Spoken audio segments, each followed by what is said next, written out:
Hello friends, welcome back to my channel. ఈరోజు మన ఛానల్లో కేవలం కప్పు గోధుమ పిండితో అప్పటికప్పుడు నిమిషాల్లో నోట్లో వెన్నలా కరిగిపోయే ఈ స్వీట్ని ప్రిపేర్ చేయండి. చాలా ఇష్టంగా తింటారు.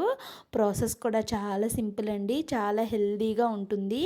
ఈ స్వీట్ రెసిపీని ఈజీగా హెల్దీగా ఎలా చేసుకోవాలో వీడియోలోకి వెళ్ళి ఫుల్గా చూసేయండి. దానికోసం నేను ఇక్కడ ఒక చిన్న కప్పు మెజర్మెంట్తో 1.5 కప్పు వరకు గోధుమ పిండిని తీసుకుంటున్నాను.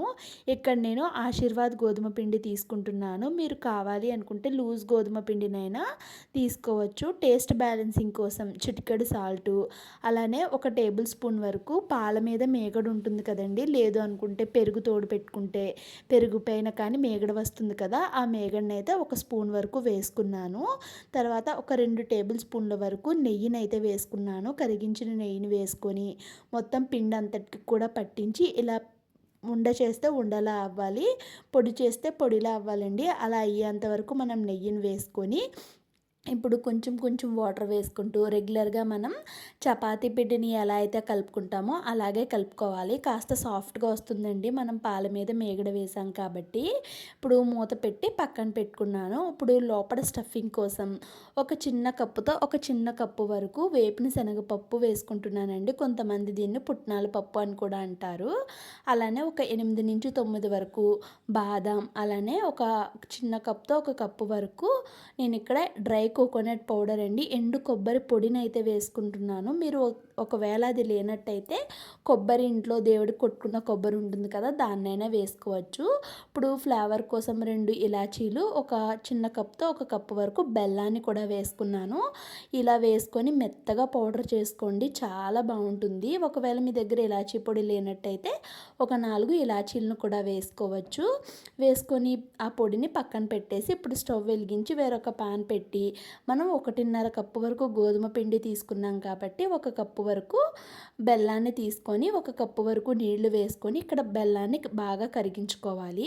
బెల్లం బాగా కరిగిన తర్వాత దీంట్లోకి కొంచెం అంతా యాలకుల పొడి వేసుకుంటున్నాను. ఇందాక వేసాం కదా, ఇంకా ఫ్లేవర్ ఎక్కువైపోతుంది అనుకుంటే మీరు ఒక దగ్గర స్కిప్ చేసుకొని ఒక దగ్గర వేసుకోండి.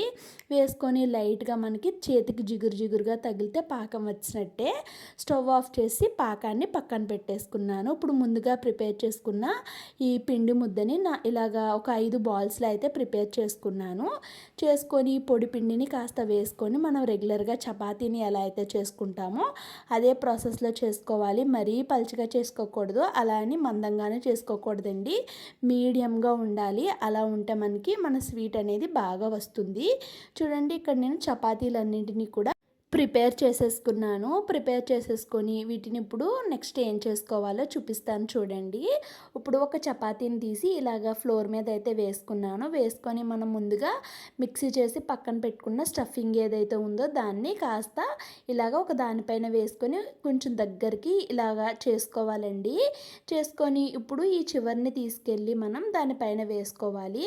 వేసుకొని ఇలా వేళ్ళతో ఒకసారి ప్రెస్ చేసుకోండి. లేదు అనుకుంటే ఇలాంటి ఎడ్జెస్ షార్ప్గా ఉన్న ఒక గిన్నెతో ఇలా తీసుకోండి, చాలా బాగా వచ్చేస్తుంది. మీకు ఇక్కడ ఒక డౌట్ రావచ్చు, ఆయిల్లో ఫ్రై చేసినప్పుడు విడిపోద్దేమో అని. అస్సలు విడిపోదండి, మనం చేతితో బాగా ఒత్తుకోవాలి. లోపల స్టఫింగ్ పౌడర్ కూడా మరీ ఎక్కువ పెట్టేయకూడదు, తక్కువ పెట్టుకుంటే సరిపోతుంది. ఈ పౌడర్ ఒక్కసారి ప్రిపేర్ చేసి మనం ఫ్రిడ్జ్లో స్టోర్ చేసుకుంటే నెల రోజుల పాటు నిల్వ ఉంటుందండి. మనం ఎప్పుడు కావాలి అనుకుంటే అప్పుడు ఇన్స్టెంట్గా చేసుకోవచ్చు. లేదు అనుకుంటే ఓన్లీ పౌడర్ను కూడా అలానే పిల్లలకి పెట్టచ్చు. ఎందుకంటే మనం బెల్లంతో చేసాం కాబట్టి హెల్త్కి కూడా చాలా మంచిదండి. ఇక్కడ ఇదే ప్రాసెస్లో మొత్తం అన్నిటినీ ప్రిపేర్ చేసి స్టవ్ వెలిగించి డీప్ ఫ్రై కోసం ఆయిల్ పెట్టుకున్నాను. ఆయిల్ బాగా హీట్ అయిన తర్వాత మనం ప్రిపేర్ చేసుకున్న వాటిని వేసుకోవాలి.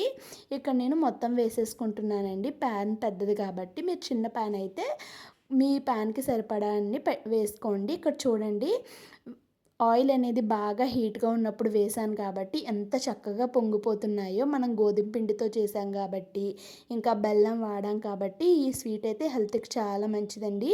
పిల్లలకి ఎప్పుడు రొటీన్గా ఒకేలాంటి స్వీట్స్ షుగర్తో చేసి ఇచ్చే కన్నా ఇలా ఇన్స్టెంట్గా చేసిస్తే ఇష్టంగా తింటారండి.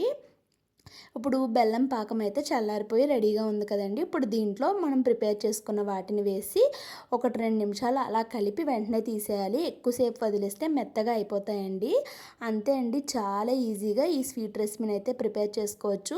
ఒకవేళ మన ఇంటికి అనుకోకుండా ఎవరైనా చుట్టాలు వచ్చినా కూడా అప్పటికప్పుడు నిమిషాల్లో వాళ్ళని కూర్చోబెట్టి మనం ఈ స్వీట్ని అయితే ప్రిపేర్ చేసి ఇవ్వచ్చండి. చాలా ఇష్టంగా తింటారు. హెల్త్కి అయితే చాలా మంచిది. మరి ఇన్స్టెంట్గా చేసుకునే ఈ గోధుమ పిండి స్వీట్ రెసిపీ మీకు ఎలా అనిపించిందో ఖచ్చితంగా కామెంట్ సెక్షన్లో షేర్ చేసుకోండి. వీడియో నచ్చితే లైక్ చేసి ఛానల్ని సబ్స్క్రైబ్